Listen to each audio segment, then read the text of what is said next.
Hi, everybody. Welcome, welcome. It's Donor Relations Guru Live Happy Hour. Welcome. So excited to have you all here and joining us. So hope you are all well. It is Wednesday, 4/20. Happy birthday, Angie.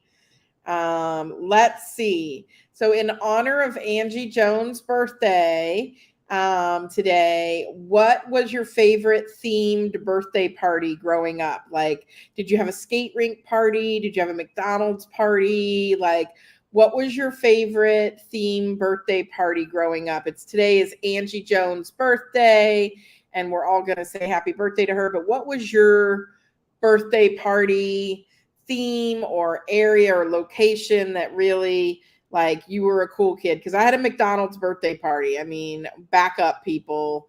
I was the cool third grader, but I'm just saying, what was your favorite birthday party theme, or where did you have it when you were a kid and you just thought the world cannot get any better because I have having my birthday party here? Bowling alley, skating rink, like, what did you have as your birthday party, or what theme was your best birthday party? I also had, my mom was a baker, and so she always made us the most amazing cakes. And so not only did I have a doll cake growing up, you know, the one where the cake is like the bottom of it. I also had a money cake where you hide coins and money wrapped in wax paper, and she would put that all in the cake. And so you would bite into the cake and there'd be money, dirty money wrapped in wax paper. So Jessica says, my first and only birthday party was a skating rink. Karen had Cowboys and Cowgirls. William had a Monopoly board game. Overnight oh, you had an overnight? Capped off with Pee Wee Herman's Big Adventure in the movie theater. So awesome. Delisa was like, McDonald's parties were good, right? Did you know that any of you can go to McDonald's now and ask for a birthday cake, and they have a birthday cake that is frozen, and you can buy it for like $12. It's like a secret item, menu item. Oh, it's like $9, excuse me. But they sell birthday cakes. And so I'm posting the link for you all so that you can get your McDonald's birthday cake. But Grace had a slumber party. I never had that. Brittany had a swimming party with giant inflatables. Vernon Peppermint Park. You could ride ponies there. Oh my God. Yeah, we had farm animals, but not of the show kind. We just had cows and chickens and stuff. That was our life. But today is Angie Jones' birthday, so we're all kicking off with, what was your favorite, or what was the coolest birthday party you had growing up? Did you have a McDonald's or a skate rink or a bowling, or what did you have? We're all reminiscing on that. And then now you can all buy a frozen McDonald's cake. So in case you need a bad cake, because I mean, all cake isn't horrible cake. So I'm so excited to be with you all today. What's going on this Wednesday? What's going on in your fundraising world? Okay, Laura Mike had a castle at a children's park that had a jungle gym inside of it. Super cool. I'm sure that wasn't inflatable. I'm sure that was like a built-in thing. And you got to go crawdad fishing in the creek. Very nice. And then did they boil them up and you get to suck the heads off them crawfish and stuff? Sounds super fun to me. So in honor of Angie Jones' birthday, what was your kid birthday party dream, or what one did you have that you just loved? I remember 2 years ago today, I had a yard sign decoration company come and decorate her yard, Angie's yard. And then I hired a like a slushy ice, like a Eskimo ice company, and they made alcoholic slushies for Angie and her friends, and I had them all meet in the yard. And so that's what we did. I'm trying to find, I've got to find it. but she had yard signs, and then I hired a slushy truck. It was super cheap. And then she had an outdoor, completely masked, social distance birthday party. But yeah, it was hilarious that I did that for her birthday. So yeah, I remember doing that for her. It was a fun surprise. She woke up to in her yard. So, you know, sometimes you got to make, there it is. Here we go. Happy birthday, Angie. And those were all her friends that came and had socially distanced alcoholic slushies with her. So that's what I did 2 years ago. This year I just sent flowers. I'm a boring person. So Eva says, my sister threw a surprise party at a restaurant. Ooh, that sounds fun. So what's going on in your fundraising world? What's new? How can I help? Today I did a Virtuous Summit speech. It's been a whirlwind of a day. I've been nonstop since 8, and woo, I didn't really have a lunch. It's been one of those days where things kind of tumble into one another. So yeah, it's been one of those days, people. So what's new in your world? What is new in your world? What's going on? What can I help you with? Some of you are ending your fiscal years. What is news? So let's see. Paper shortages. Maureen is having paper shortages. That's really interesting because we use MSP for all of our print and mail and all of that stuff. And they were saying how they were trying to get ahead of all the shortages by buying up different envelope supplies and other things. So that rings true. If you need help with paper or paper shortages, let me know and I'll give you Chip's contact information. I have a printer that seems to be able to get all kinds of supplies when they need them. I don't know if they've got a mafia hookup or what, but they seem to be doing all right now. So Julie, the acknowledgement webinar yesterday was, that was a good one. We had some fun on that webinar. Just really.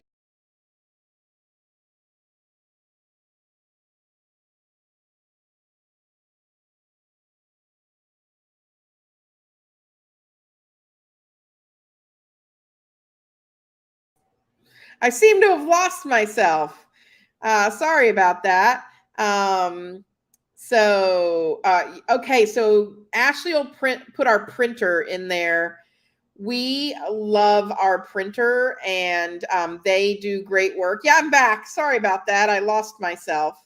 But our printer does a great job and they seem to source some things. So Julie at Cornell, reach out to Chip.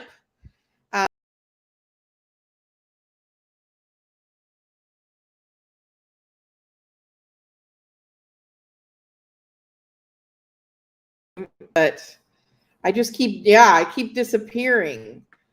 Good Lord, Ashley, I'm just not going to touch the computer. I just won't touch the computer. Sorry about that. But you can email Chip at MSP Cultivate and tell him I sent you and he'll take care of you. He's fantastic. So tell them I said hi. They do all of our variable data. All of our clients go to them. So we highly recommend them. I put my name behind them all day. So let's see what else is going on. Mike says, we're exploring different programs and ways to do acknowledgement letters. I've looked at Receipt Pro. Does anyone have any ideas, suggestions? You could use PledgeMine. You could use any variable data printer. I've not heard of Receipt Pro. Maybe I need to Google that. In 10 days, I'll be at AFP Icon in in Las Vegas with 3,000 of my fellow fundraising friends. And so I have not heard of Receipt Pro, but I'll look that up. Emily has a fun run walk coming up in May.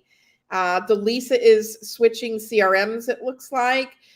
Our recommended CRM for small nonprofits is Bloomerang. If you need a great small nonprofit CRM, we love Bloomerang.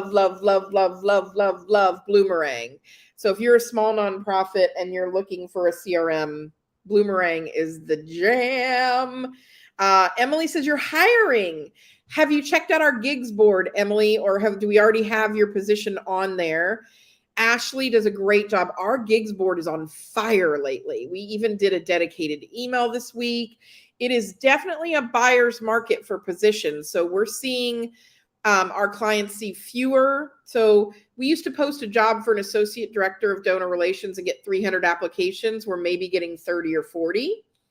So it is a definite buyer's market, and you need to be prepared for that at your organization. So, and, you know, we really need for you to think about that at your organization and what that means. So recruitment is essential. So check out our gigs board. I'm sure Ashley will post that as well.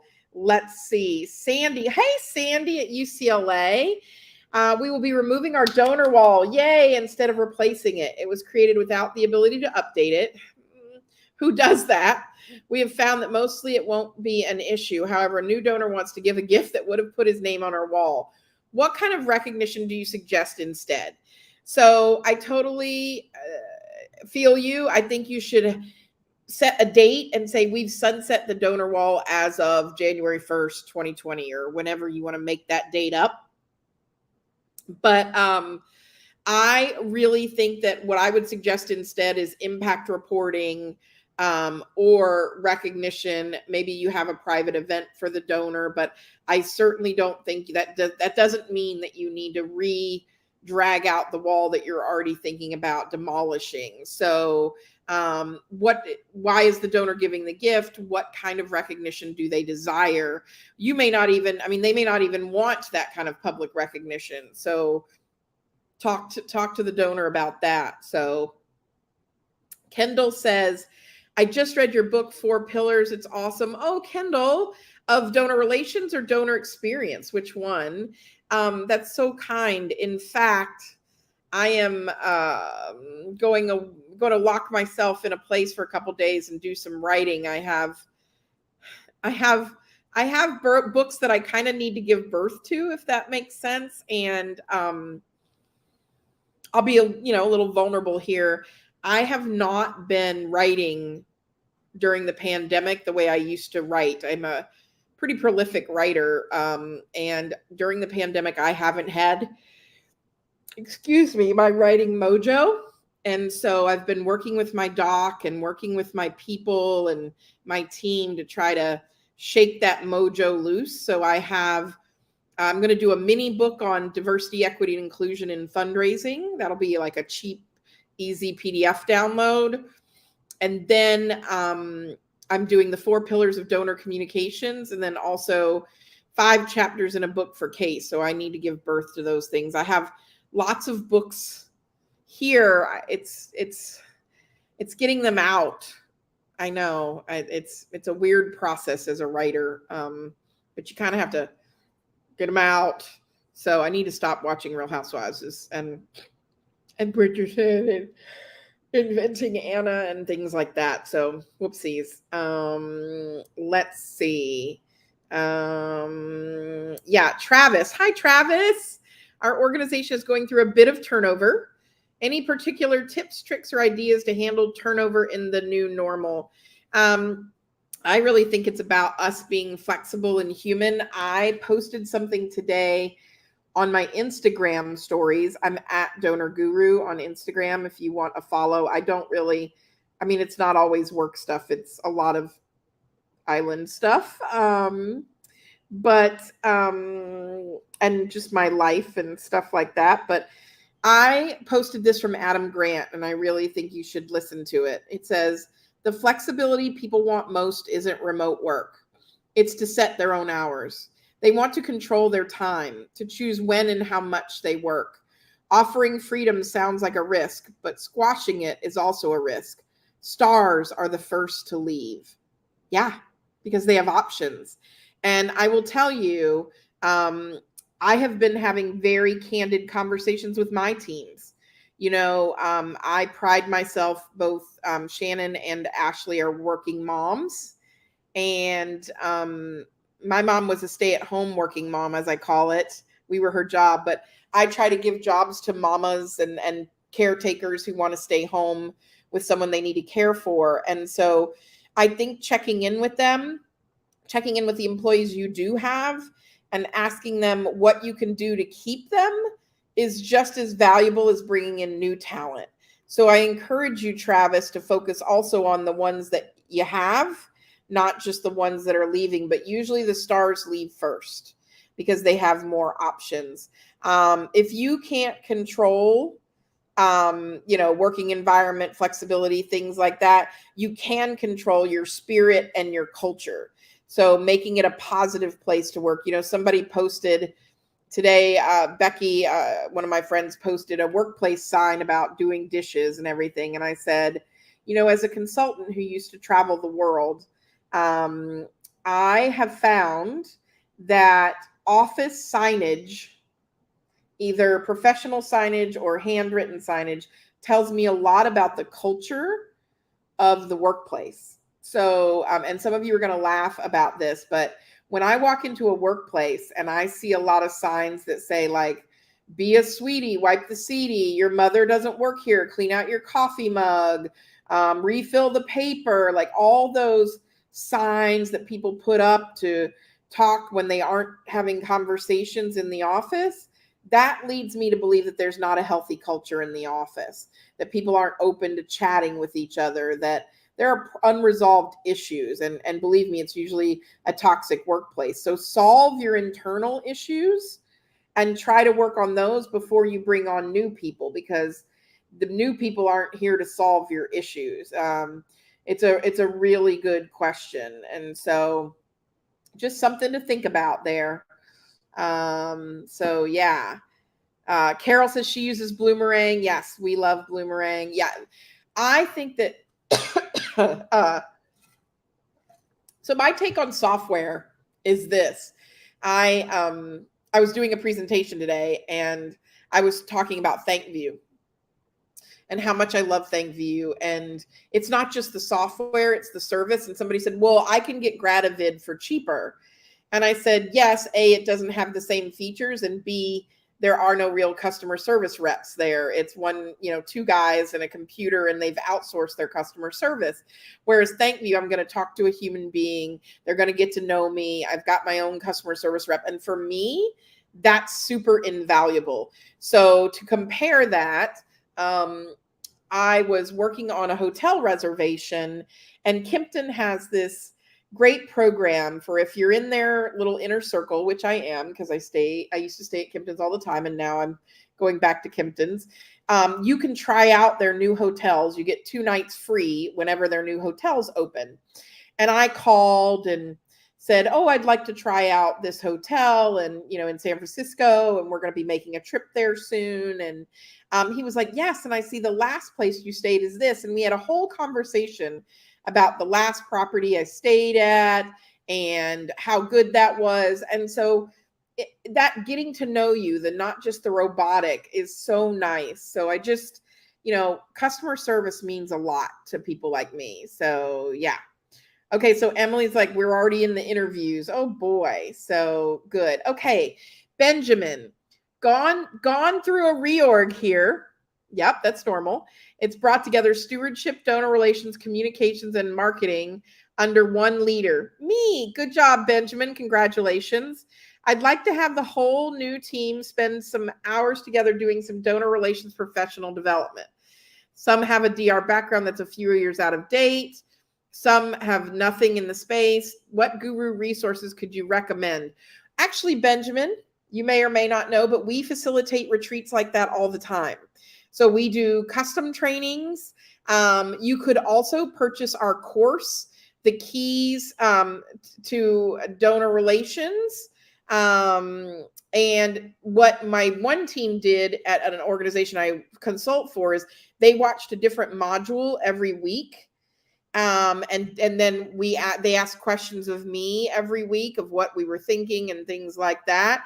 But also we can do a custom afternoon for you virtually. You don't have to fly somebody in. So something to think about there is we offer that.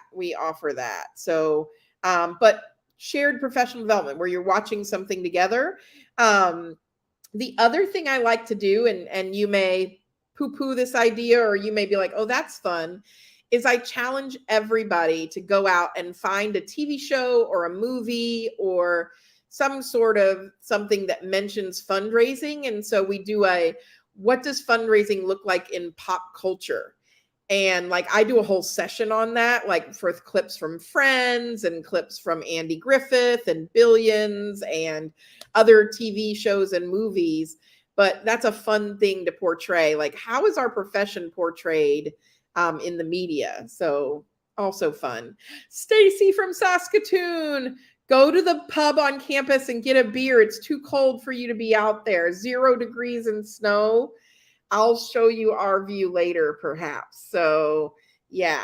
Sandy, I don't know about labeling computers. I would instead label the space that maybe the computers go in.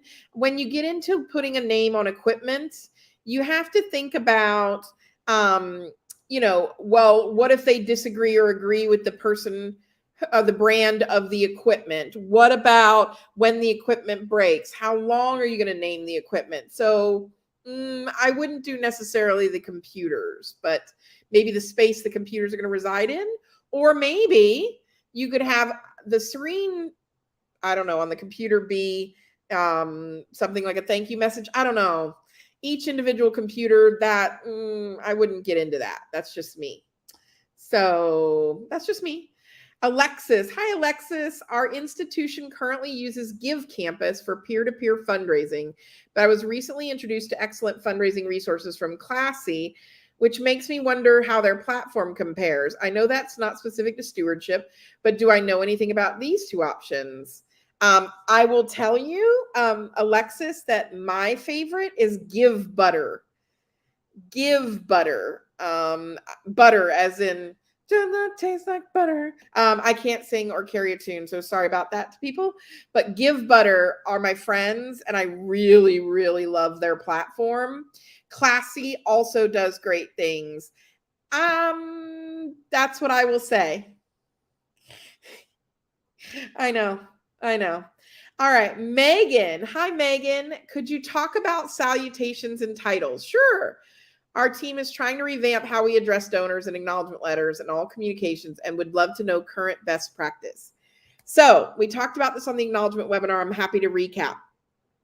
Current best practice is to drop all titles and salutations unless earned or honorary.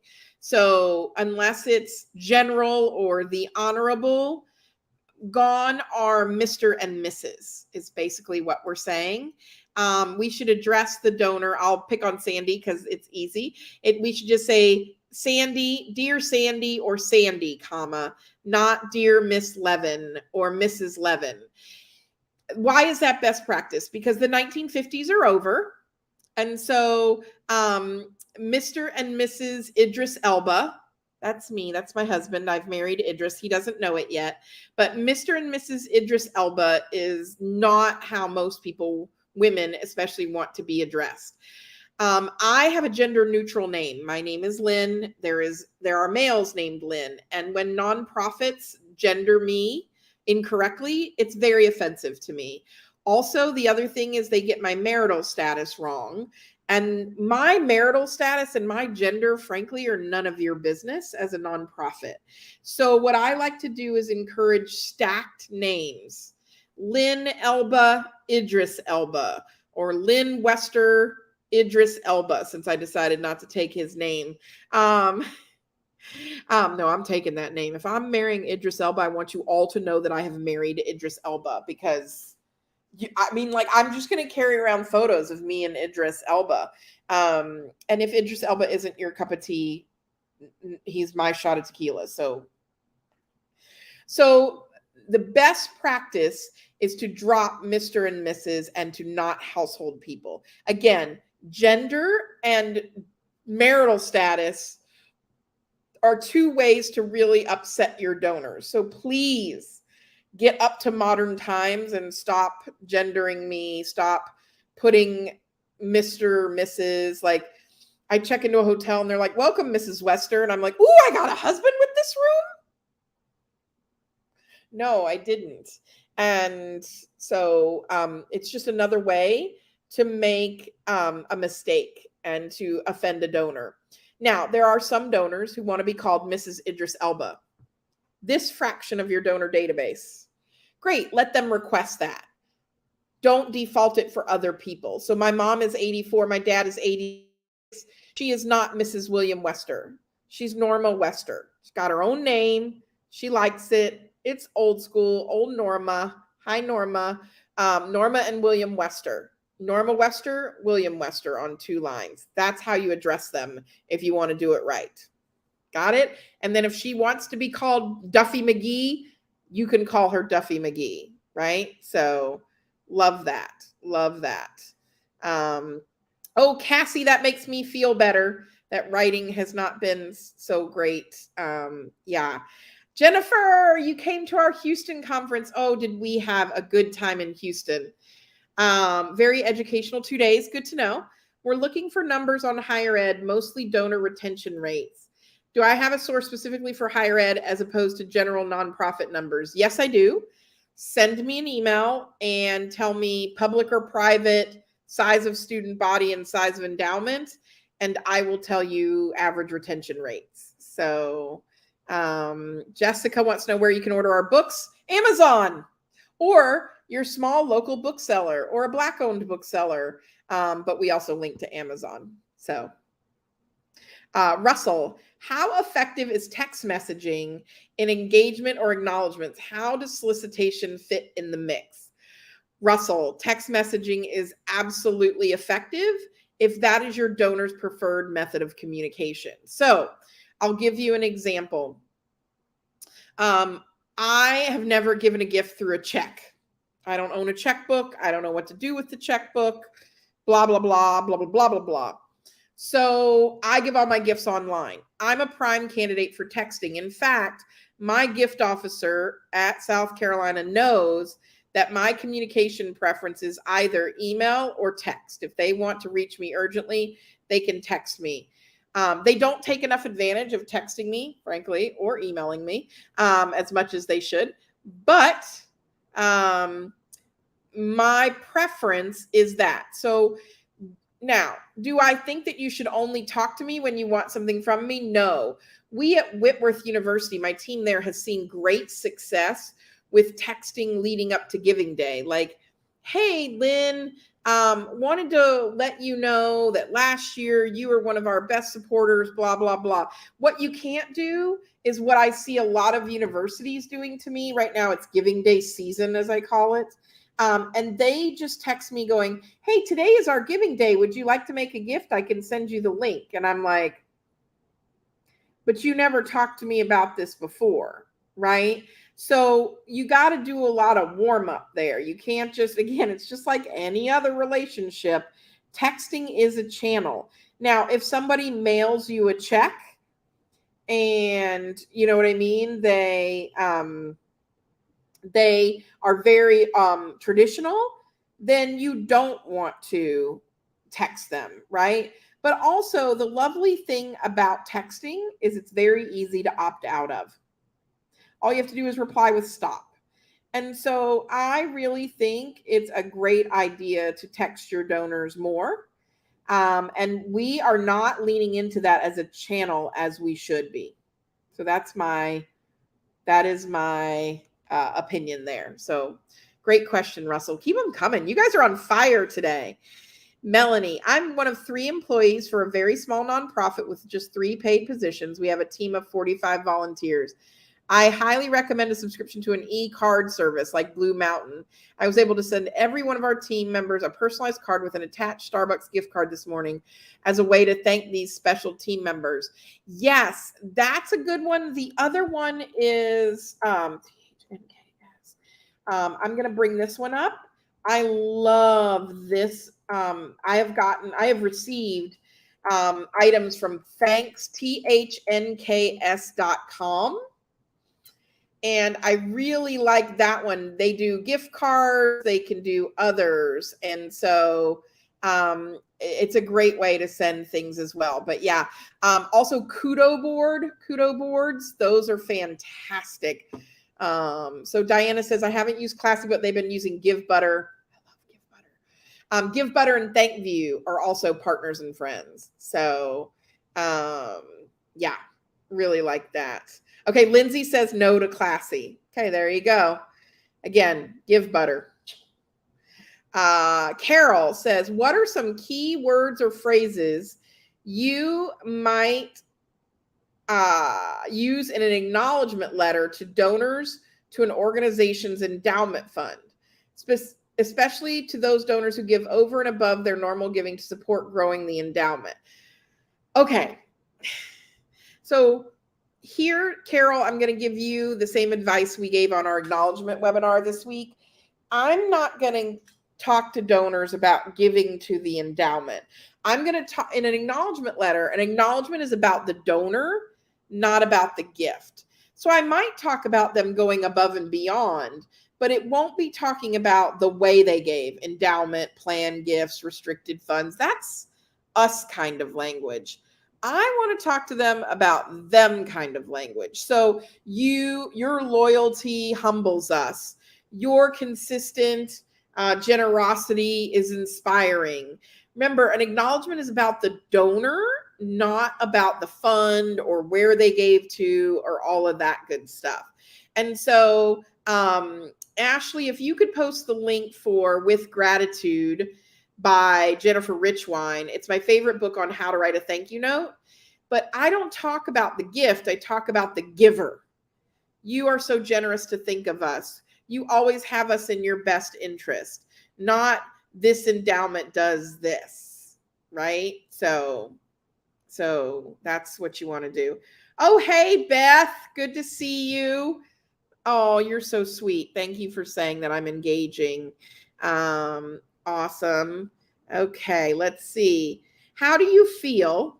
I have lots of feelings. No, I just tried to get rid of them once. How do you feel about automated acknowledgement letters using a template opposed to a more personalized letter? Basically, all donors that send to the same fund get the same letter. Okay, my letters aren't based on the fund. They're based on the donor. They're based on the donor. So it doesn't matter what fund they give to, right? It's about who the donor is. I don't mind templates. That's not what I'm saying. And in fact, we encourage templating. Remember, an acknowledgement is just one touch. We should be sending 7 thank yous for every gift before we ask for money again, right? So I don't mind a templated letter, but it's not about the fund the donor gave to. It's about who they are as a person. So instead, I'd break that down into behaviors. We teach behavior-based donor retention. So that is, your first gift, your loyal giving, your increase in support, those kinds of things. That's what I focus on. So it's a great question. Really good question. Keep your questions coming. You guys are on fire today. I'm excited to have so many of you. Lindsay, we've been receiving lots of gifts from 10 plus year lapsed donors. Wow. So they're coming back after more than 10 years away in response to a direct mailing. I'm seeing us spend so much damn time on crafting the mailing to get these folks back. But other than me calling to say thank you for their gift, are there other things we should be doing to keep these folks? Hell yeah. Hells to the yeah, Lindsay. First of all, congratulations, right? So congratulations, you're getting these donors back. You should be spending 7 times the effort that you did to get them to keep them. So the likelihood of getting back a lapsed donor after 2 years is 6%. So you are beating the odds when you're getting them back. So you might want to do a quick survey. Why did you leave us? What motivated you to come back? You know, those kinds of things. You may also want to make sure they know that you noticed they were gone. We have welcome back samples on our website for lapsed donors. And it's like, welcome back and welcome home. We missed you. We noticed you were gone. And then finally, you're going to want to tell them what you did with their money, whether it's $5, $500,000. You know, you have such a rare opportunity to not let them lapse again, that this is so advantageous for you. The other thing is pick up your email and be like, oh my goodness, I'm so excited you're back. You know, would you be open to a conversation? You know, what was it about that mailing that drew you back in? I mean, that is powerful. You know, again, lapsed donors are super hard to get back. There's 3 groups of donors that you kind of have to bless and release in our business. The first one is honor and memorial donors. They retain at less than their single digit retention donors, right? So the likelihood that you're going to retain an honor and memorial donor is slim to none, right? So from honor and memorial donors, they're not giving to you and your organization. They're giving to the person that passed away. They're not buying flowers. They're going the easier route, whatever you want to call it. The second group is event attendees. Event attendees aren't donors. So like third party event attendees, those kinds of folks, you're not going to retain them. Where you're going to retain your donors is your first time donors. So there's 2 behaviors that everybody should focus on out of the gate, and that is first time donors and loyal donors. And then once you get those behaviors cranking, you go on to your increasers, your lapsed donors, your monthly donors, all of those kinds of things. That's when you dive into your behaviors. So Kendall, we teach a half-day course on behavior-based donor retention. We teach webinars. Our next one is in Sacramento, and then we are planning New York City for this fall. We have so many big plans for you all. So we had our business meeting 2 weeks ago. I can't believe it's been 2 weeks. And are we on fire with good content for you all? So we have a leadership experience coming for those of you seasoned leaders in the business. We're going to stream DX live this fall. We have a new way to think about donor relations and DX coming out in our thought leadership series. We have a DE&I mini book coming out. Like, you guys, there's so much good content that's going to come your way.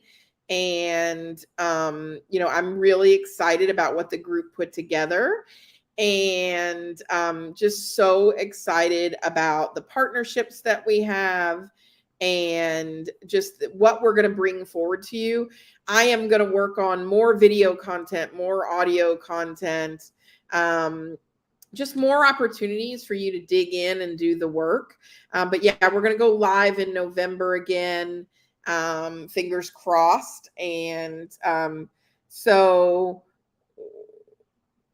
we're just really excited. So I'm pretty thrilled. Laura says, our organization has historically seen stewardship and donor relations as synonymous. They are not, otherwise they would both be spelled STEWARDSHIP. But anyway, we're growing rapidly and the opportunity is ripe to rebrand our team's purpose to encompass the other 3 pillars. Any tips for successfully rolling out this rebrand internally would be mucho apreciado. So I will tell you that the most important thing, so a couple of opportunities. You could purchase the 4 pillars of donor relations for everybody and have a common read, winky, winky. That helps my dad's retirement fund, as I call it. Drinking, he just drinks it anyway. The second thing you could do is you could have us come in and educate. We do trainings, we do custom trainings on the 4 pillars of donor relations, and we do a lot of work educating, especially our frontline fundraisers, on what the difference between stewardship and donor relations is and why it's important that there is a vast difference. And that's not vast deferens, that's vast difference for those of you who think I talk too fast. The other thing you could do is an activity where you talk about the 4 pillars and really organize your work around that. So, so it's up to you. Just giving you some options for that. So, again, a common experience would be appreciated. The other thing you could do, and again, we do this a lot, is we make test gifts to organizations, and then we talk about them as a group. Test gifts to organizations, and then we talk about those as a group. And so that's something you can do. Just something to think about there is how do you change that donor experience, and what does that look like? So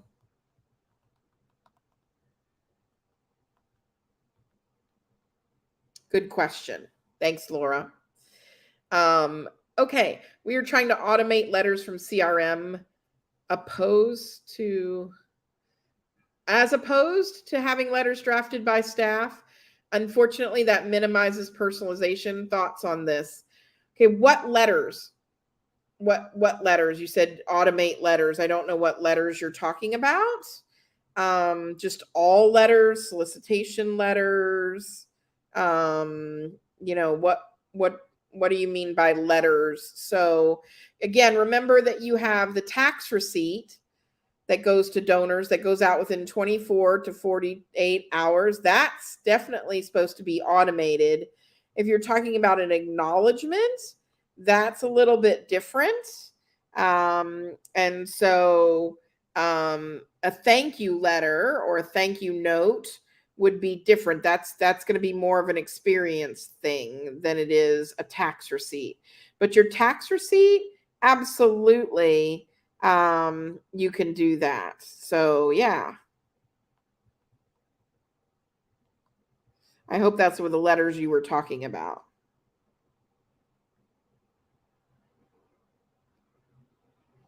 Yeah. What else is going on out there in your world? What are you all working on here in, in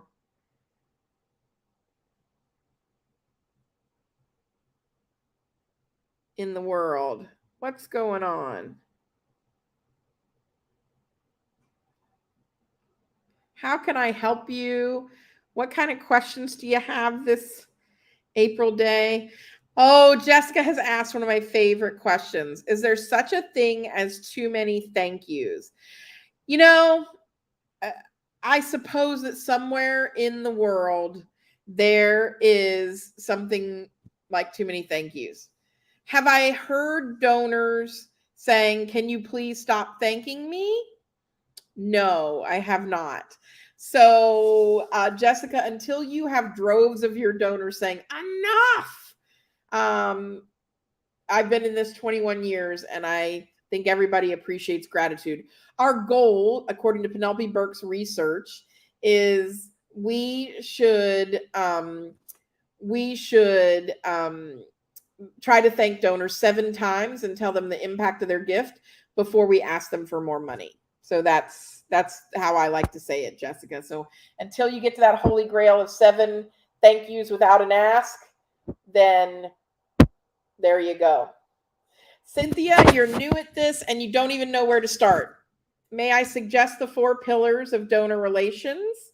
May I suggest our essentials course? We have a whole course. Things like that. You could join your AFP chapter. If you're in donor relations, you can join ADRP. So you can totally do that. You don't know where to start. So I don't know what your role is, Cynthia. So if you tell me your role, I can tell you kind of where to start maybe, or point you in the right direction at least, right? So let's see. What are your recommendations to attract more individual donors? Oh, That's super easy. To attract more individual donors, you keep the donors that you have thrilled and happy. Happy donors attract other happy donors. And so it's really important for you to have happy donors. So, I learned that at Disney. My first ever job in life was at Disney World. And the key to having more guests is to keep the ones that you have happy. So nothing's going to attract individual donors the way happy individual donors do. That's my number one hint. If your retention is high and your donors are happy, you will be successful now and forever. So yeah, just wanted to give you that perspective. Vernon, question, do you think stewardship practices for large national organizations should differ from schools of university? It is not really one size fits all, right? So I don't think it depends on the organization. I think it depends on the donor. We have donors to large national organizations who also give to universities. I have donors who give to universities and teensy tiny nonprofits. It's about the donor. And so stewardship is different than donor relations. So if you're asking me about stewardship practices, every donor should be told how their money was spent and that it had an impact on your organization. So that's a universal truth. There are universal truths from donors in terms of needs versus wants. So there is no such thing as one size fits all. I've been working in the field for 21 years and each donor is unique and has unique needs. However, there are some truths that we know based on research. And, I got my master's degree in fundraising and donor relations. And so there is science to it. There's also an art to it. But by comparing organizations, you're not looking at the donor. So we look at the donor, and stewardship is different than donor relations, Vernon. So if you want to unpack that, I'm happy to do that for you. I have a LinkedIn user that says, can you speak to letter length? I like short and impactful. My boss likes long and sappy. Well, you are correct. The average human attention span is less than that of a goldfish. And so short and punchy is the way to go. We recommend 3 to 6 sentences max. It's a thank you note. It is not the next great American novel. You are not, James Joyce Ulysses here. Like, keep it down. Keep it down. So keep it down. So Mike says, we have a donor who said, stop the thank you letters for recurring gifts. They ask for 1 letter per year. Yes, Mike, very different. That's a behavior. And so we have a behavior plan for recurring donors or monthly donors. So excellent. Bev, hi, Bev. Our team is reading the 4 pillars of donor relations. It's been great discussion points. Oh, that's so sweet. And if you want me to come join your team meeting when you're at the end, let me know and I'll happily jump on a Zoom with your team, Bev, and we can chat about it, about the book and what I was thinking. And, I'd be happy to help. So you let me know how I can help you there as you guys are reading the book. And if I'm missing something or some feedback, I'd love to hear it. So happy to help it. I love my Y folks, so I'm always happy to help. I loved being at NATO again this year in person. So yes. Adrian, we are trying to measure donor experience within our plan giving circle. Our initial thought was to do a survey. Any advice about how we get something simple off the ground that can give us meaningful results? Sure. 5 questions or less. And my favorite survey question is a net promoter score. And a net promoter score is whether or not you would recommend us to someone else. That's like the true test of an organization. So, yeah.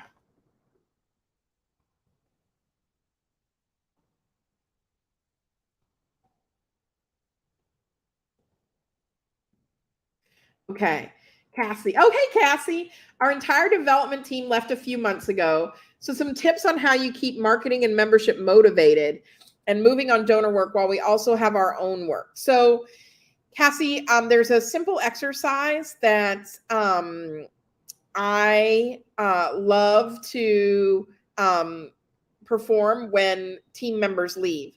And that is what absolutely necessarily has to get done and what can we put in a parking lot. So I think that one of the ways to keep motivated is by eating the elephant one bite at a time and having realistic goals and realistic opportunities for your team. So you can't take on a whole nother person, the whole FTE's job, but I can take on one or two of their core essential functions. And maybe the other things get outsourced, or maybe you outsource a core essential function and you keep other things. Either way, I want you to think about one of the ways to keep morale up is to divide up how that is done. And so you really want to think about that in terms of your organization. So what is essential, absolutely most important for survival? Then one step down, then one step down. And everybody should divide up the task based on maybe not what their job description is right now, but what they're excellent at. So sometimes you have to take on work that you used to do a long time ago, but that you can knock out in your sleep. You know, for me, it might be whipping around an Excel spreadsheet or doing something creative like that, you know, for me. For another person, it might be writing and they can knock that out really quick. But divide and conquer and do one good thing, do it really well, and then move on. So that's what I say. Oh, Kevin's here. Hey, Kevin, good to see you. Eva, do you know where good research on fundraising is happening? The Lilly School of Philanthropy at Indiana University. It's their giving day. Make a gift and check out. Eva, every single morning, I read the following periodicals. Cover to cover, every single article every morning. InsideHigherEd.com, ChronicleOfHigherEd.com, ChronicleOfPhilanthropy.com. Those are the things I read every morning. I also set up Google alerts for university fundraising, and I read any articles pertaining to that. I'm a consummate content hog when it comes to, because at my heart, I'm a nerd, I'm an academic, and, you know, I'm a master's degree in this. And so I'm constantly on the next research. I also sign up for anybody who's ever written a white paper. I am signing up for their list. So they send me things, you know. I got one from Simpson Scarborough. I got one the other day. And so I'm just constantly reading and evaluating those research methods and just how that's being done. Yeah. Kevin's right. Clear, concise, and consistent. Absolutely. Absolutely. Kelly says our fund development revenue is 42% foundations, 14% corporations, and 24% individuals. This is obviously different than Giving USA. Should we work to right size these immediately and as fast as possible? 90% of the money given away in this country is from individuals. That's where the money's at. That is where the money is at. Kevin, we are in the process of cutting our magazine circulation by 5,000. Any thoughts on how to do so strategically? Go to your email list. Look at anybody who's received 4 or 5 emails from you in the last 6 months and has never opened one. Boom, there's 5K people right there. Do the 4 pillars of donor relations explain the difference between stewardship and donor relations? Absolutely. It's also on our website. It's in every speech I give. Stewardship is a subset of donor relations. Donor relations is, you know, how the donor experiences the world. It's both an art and a science. Stewardship is just one pillar under donor relations. So stewardship is not equitable to donor relations. Stewardship is reporting and delivering impact on the gift. You don't steward a donor. You can steward wine. There are cheese stewards. There are flight attendant stewards. But stewardship and donor relations are nowhere near synonymous. And you don't even steward a donor. You steward a gift. So we are taking and reporting on funds. We are reporting on gifts donors have given us. We engage with a donor. We recognize a donor. We acknowledge a donor. But really and we have a chart and a diagram that breaks that all down in the 4 pillars. But stewardship and donor relations are not the same. There's also definitions, not just on my site, but on ADRP and others. There's a reason why they're not called the Association of Stewardship Professionals. They're donor relations professionals. And actually, one of the things we're going to be rolling out in the future is we're going to be rolling out into the future is the idea that fundraising is a subset of donor relations. Donor relations is not a subset of fundraising. I'm really going to flip that. I'm really going to flip that on its head in the future as part of my thought leadership. So just something to noodle on there. So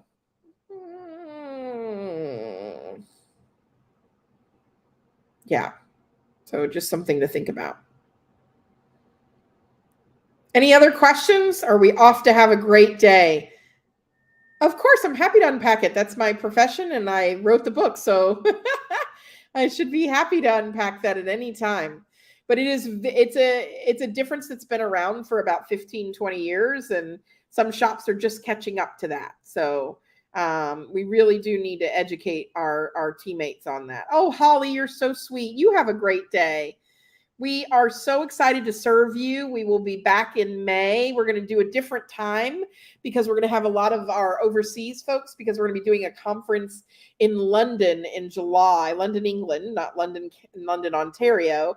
And so exactly right, Adrian. Can you imagine that if fundraising was a subset of donor relations?